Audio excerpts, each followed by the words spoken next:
welcome to the Football Philosophy channel, and we are now only 2 days away from the return of the Premier League. I'm sure everybody is really looking forward to Saturday and seeing some Premier League football. The international football is finished now for this year. In fact, it doesn't come back again, I don't think, until March. So plenty of Premier League football and Champions League football coming up between now and the internationals returning in March. United play West Brom on Saturday at 8 o'clock. The first game on Saturday is 12:30, Newcastle v Chelsea, followed by Villa v Brighton, and then Spurs v Man City. And as I say, United kick off at 8 o'clock at Old Trafford on Saturday night against West Brom. United are monitoring the fitness of Anthony Martial and Victor Lindelof. There's been no other injuries reported from the international break. I think they're both only slight injuries. I think both are expected to be fit, but there still is a slight concern over Anthony Martial and Victor Lindelof. Otherwise, okay. United have actually said that Bruno was substituted by Portugal at half-time the other night, but they've actually stated that it was a tactical switch, so Bruno's all right and should be fit to play. Obviously, all the papers are now talking about the United game coming up this weekend. I've noticed the Manchester Evening News are saying it's the perfect opportunity against West Brom at Old Trafford to give Van De Beek a game. I like what I've seen of Van De Beek. I'd love him to get a game, to be honest. But I think the Evening News really are underestimating West Brom. I hope Ollie doesn't think like that, and I'm not. This isn't a slight against Van De Beek. I've got no problem whatsoever with Van De Beek starting, but as soon as you take that attitude that we can, we can take a chance against this team, whatever chance that might be, why should we be able to think, oh, we're playing West Brom at Old Trafford so that we can change our team or give whoever it might be. Like I say, this is not a slight against Donny Van De Beek in any way at all. Why should we think along those lines, oh, we're playing West Brom at Old Trafford, we can mess about with our team? I don't think they should think like that for a Premier League game. Straight away, that would be underestimating your opposition, and that you shouldn't really be doing that in the Premier League. Where would Van De Beek fit in if you were to give him a game? I can't see Ollie leaving out. He's settled on. He seems to be settled on McTominay and Fred in central midfield. Van De Beek's best position, I'm pretty certain, is number 10. I don't see him leaving out Bruno. Up front, Cavani's probably champing at the bit for a start. I don't think Van De Beek wouldn't play at 9 anyway, so it's going to be Martial or Cavani at number 9.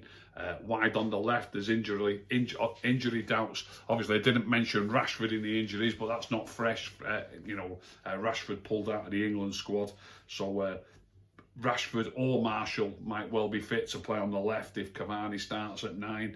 And on the right, Juan Mata didn't do anything wrong at Goodison Park. Why should he be dropped just to give somebody else a run and to play somebody on the right who might not be complete? I'm sure Van De Beek could do okay wide on the right, but would he be completely comfortable? And does he deserve if he deserves a run out, does he not deserve a run out in his favoured position? And also, if you were to leave Juan Mata out after his performance at Goodison, Mason Greenwood was also playing wide right quite a lot earlier on.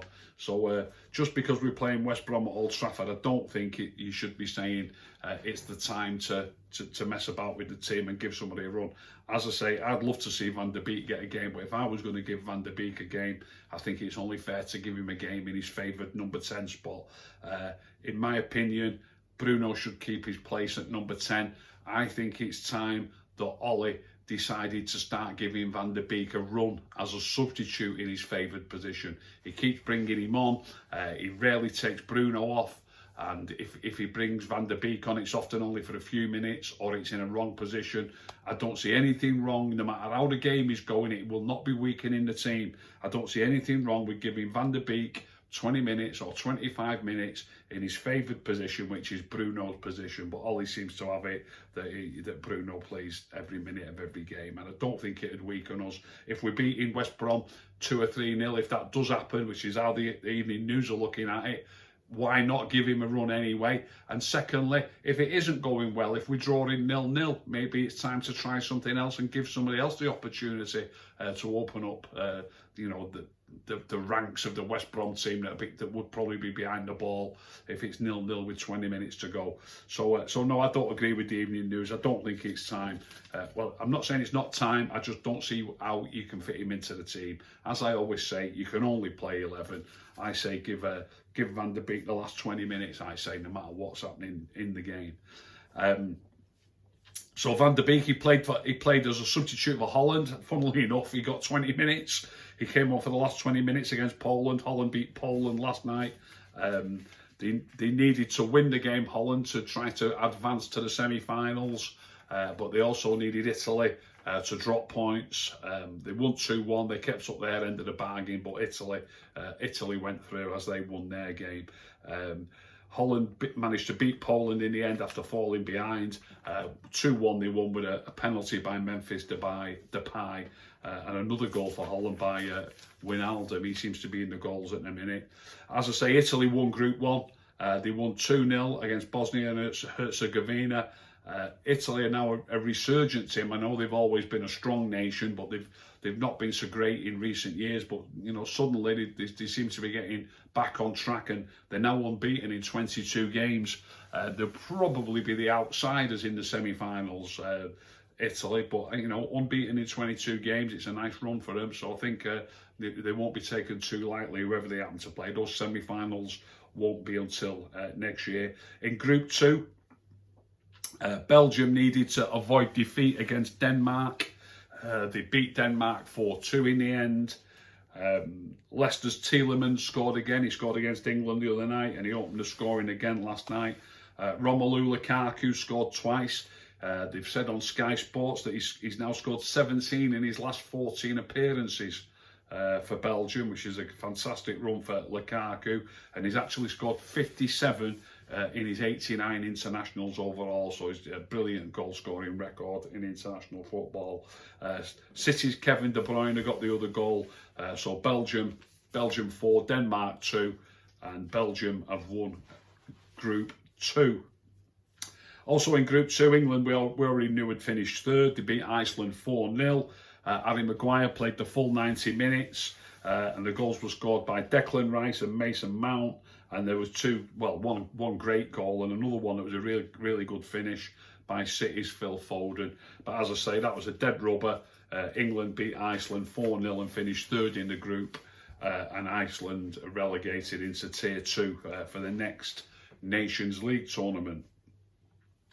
Scotland were in Israel. They needed to win to go through. They got beat 1-0. McTominay played a full 90 minutes. Hopefully McTominay's fully fit when he gets back. I'm sure he is. Nothing's been mentioned.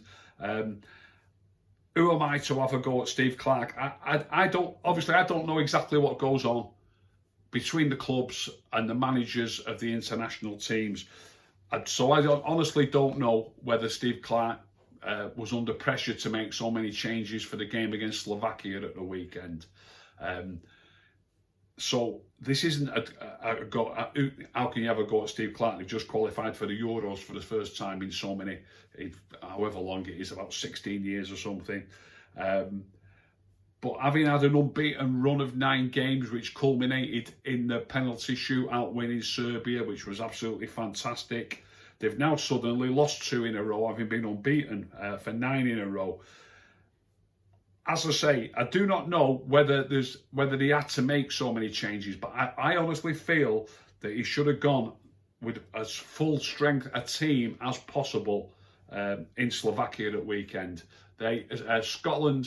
Scotland needed to get a draw in Slovakia, and if they would have drawn in Slovakia, a draw last night would have done them. And although they lost last night, they might have been approaching the game in a different manner and in a different with a different level of confidence. If they'd have drawn in Slovakia, they'd have been 10 unbeaten, and then they'd been going there looking for 11 unbeaten, and they would have only needed a draw. So they could have approached the game in a different manner. So getting beat in Slovakia at the weekend was the game that was a disaster. So I don't know whether he needed to make quite so many changes, and I mean that genuinely. I honestly don't know.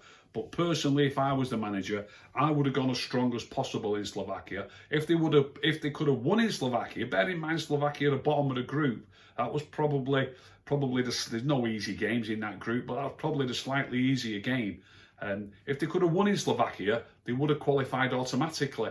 If they would have drawn in Slovakia, they would have just needed a draw in Israel. Anyway, he went with 8 changes in Slovakia. They got beat 1-0, and then they got beat 1-0 again last night. So I'm sure they were desperate to finish off a great international break with promotion into Tier 1, but they remain in Tier 2 for another season. And as I say, not only are they unbeaten run in 9 at weekend against Slovakia, but now they've lost 2 in a row as well. So hopefully they can get back on track. In the friendlies, there's only friendlies now between now and the Euros starting, so they'll have 4 or 5 friendlies. Hopefully Scotland can get back on track. Wales beat Finland 3-1. Wales only needed to avoid defeat against Finland. Dan James played a cracking game last night. He got man of the match. He scored a cracking goal from the edge of the box. He got a brilliant assist where he dribbled down the left past the defender and crossed it high to the far post. And it was headed in at the back post by the Welsh centre forward Moore, who plays for Cardiff, Keeper Moore. He also, I remember seeing him get down the right hand side as well, so he put a great cross in with his left foot for 1 goal. He put a brilliant cross across the face of the 6-yard box with his right foot from the other flank, and Gareth Bale should really have converted it. Gareth Bale was sliding into it. It was a similar chance to one of the chances Marshall had for France on Saturday, where he was sliding in behind the defender and just making sure he got a good contact on the ball. And very much like Marshall did, he got such a good contact on it. It went pretty straight, quite strongly, but basically straight at the keeper. But Dan James can count himself unlucky not to finish with 1 goal and 2 assists. So well done, Dan James. I hope he starts getting a little bit more game time at United. Really, I think he's definitely underrated by a lot of the fans, and I think he might be being underrated at the minute by the staff as well. The Republic of Ireland, they needed to avoid defeat to stave off relegation. They did that. They drew 0-0 with Bulgaria, so they remain in Tier 2. A little stat that was mentioned on the TV was they haven't won again. Obviously, there's no more games now this calendar year. The next international break is in March, so it's the first time in over 40 years that the Republic of Ireland have gone a whole calendar year without winning a game. So it doesn't sound great for the Republic. Again, another one of the nations close to home. I hope they can turn the form around in the new year. But they did get the draw that they needed. They drew 0-0 with Bulgaria and avoided relegation to Tier 3. They remain in Tier 2. No such luck for Northern Ireland. They drew 1-1 with Romania.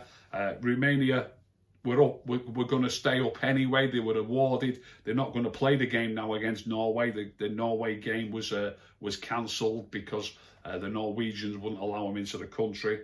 It was certainly COVID related anyway, that it's something to do with Norway. So Romania drew 1-1 with Northern Ireland, but Romania were staying up and Northern Ireland were relegated anyway. Romania were granted a 3-0 win in a game that they didn't play against Norway, so they were going to stay down anyway. There was 1,000 fans at Windsor Park, which is good news. They've stuck to that. There was 1,000 fans at the previous game as well. So it was a 1-1 draw between Northern Ireland and Romania, but Northern Ireland are relegated to Tier 3. That's it. That's a little roundup about United's injuries and the international football, which is now finished until March. It's the World Cup draw in a couple of weeks' time. I look forward to that. So that might be the last mention of international football till it all comes back again in March. I'll be back tomorrow after Ollie's press conference. Can't wait to see what Ollie's got to say about the upcoming game against West Brom. I hope you've enjoyed that little show. If you did enjoy it, please give us a like. Please subscribe. Tell all your friends about it. And if you didn't enjoy it, don't tell anyone. Keep stum.